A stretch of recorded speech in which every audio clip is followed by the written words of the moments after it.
Le laser à cascade quantique émet dans le moyen infrarouge. Donc l'infrarouge, c'est un domaine qui vient juste après le domaine du visible. Et le domaine du visible, c'est ce que les yeux sont capables de percevoir. Et donc, après, quand on va vers des plus grandes longueurs d'onde, on passe du visible à l'infrarouge, sachant qu'avant le visible, on a les ultraviolets. L'objectif que vous avez avec ces lasers, c'est de pouvoir transmettre des informations par l'intermédiaire de la lumière utilisée par les lasers à cascade quantique. Donc, pouvoir travailler indépendamment, en particulier des polluants qui sont présents dans l'atmosphère terrestre. Donc vous avez du dioxyde de carbone, par exemple, vous avez aussi de la vapeur d'eau, mais vous avez par exemple du méthane, du dioxyde de carbone, et donc ces différents composés ont des domaines d'absorption, ce qui fait qu'en, par exemple, on ne va pas pouvoir travailler aux alentours de 1,5 micron, parce qu'à ce moment-là, compte tenu de la présence, par exemple, de vapeur d'eau dans l'atmosphère, il y a absorption du signal.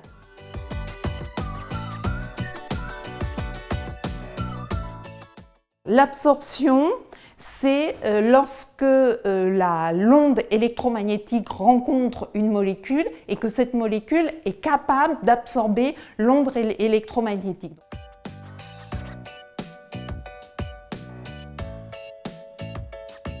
Les gaz qui sont dans l'atmosphère absorbent des photons dans le domaine de l'infrarouge parce qu'ils vont à ce moment-là subir des processus rotationnels et vibrationnels. Donc si on prend par exemple une molécule d'eau, vous avez 2 atomes d'hydrogène avec un atome d'oxygène et à ce moment-là, il y a différents mouvements internes à la molécule qui sont mis en jeu, qui fait que la molécule est en accord avec le photon qui arrive et du coup elle absorbe et à ce moment-là elle passe dans un état rotationnel ou vibrationnel supérieur.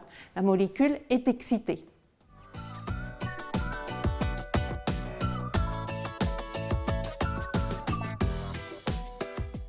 Nous, ce que l'on veut, c'est pouvoir transmettre un signal sur de grandes distances et donc trouver une longueur d'onde qui ne soit pas absorbée par les molécules que l'onde électromagnétique va rencontrer sur son passage.